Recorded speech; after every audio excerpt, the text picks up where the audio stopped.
My name is Kane Smego, and I'm the writer-performer of Temples of Lung and Air. In the States, hip-hop was born as liberation music, a soundtrack for the urban struggle birthed by DJ Kool Herc. The story in the play is about my upbringing and growing up with parents who are white, who were split up, and my mother's partner, who was like a second father figure to me, who was black, and my grandparents who lived with my dad and my older brother, who were white, and kind of growing up between two worlds and two conflicting narratives. So that these kind of questions were always on my mind, even when I was very young and didn't understand the context as much as I did as I got older. Finding a way to talk about those things in a more focused, kind of deliberate way through the arts has been part of my career. But obviously, creating something in 90 minutes that's kind of a cohesive story, that was the big challenge. This is a new world for me, so I want to be pushed. I want to develop new skills. I want to grow. And that's where kind of the acting comes in, and being able to fully embody those kind of things. And Joseph was instrumental in kind of pushing those limits. I'm interested sort of in what's underneath our experience in our culture, and where conflicts and resistance and lack of connection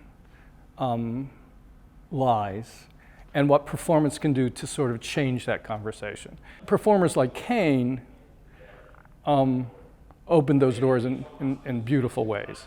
He brings such a wonderful toolbox that we get to play with, that it makes the dynamics of the piece worthy of like a one-person show where things keep on shifting and changing, and just when you think you know what he can do something else. So thinking about, all right, now I have 90 minutes to move between these different kind of mediums, to communicate in every way that I possibly can as a person, the ideas and the emotions that I want to get across. He does this poem of borders, which makes us think about all types of borders and all types of ways in this moment of, and then this new moment of anti-immigration that we're experiencing, so that it just sort of explodes the notion of that one idea. I've never felt more hip-hop than right here, right now. It's about grappling and wrestling with big questions around race, around the way that we learn the language of race, around culture, cultural appropriation, authenticity.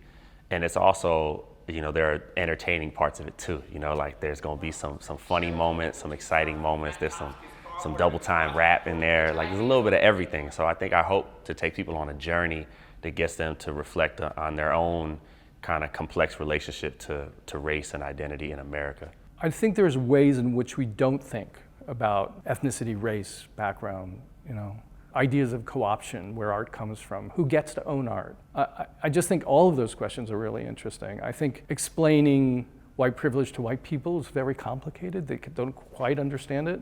I think that gets explored in interesting ways.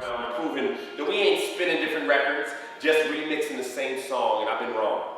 And I think, again, sort of being surprised by how you're taken into an idea that you don't think about and then start thinking about it opens up a whole bunch of opportunities for discussion, change, transformation, or just a little adjustment just a little adjustment. Just maybe I'll think twice about that idea. I'd like to try that in the transition with the slide.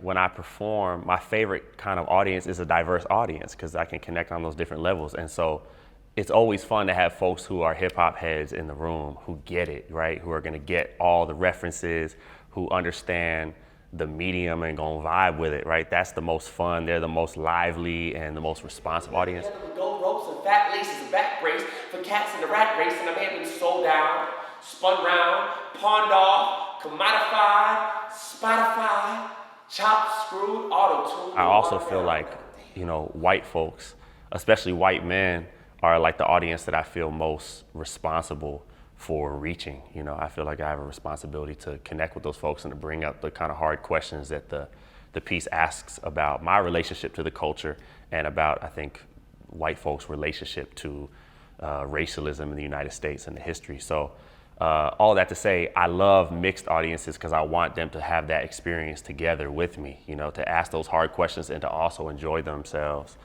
and to hopefully let it be a seed for a continued dialogue that happens outside of the show. When it's all over and the lights go off, I hope that those conversations will spark new ones.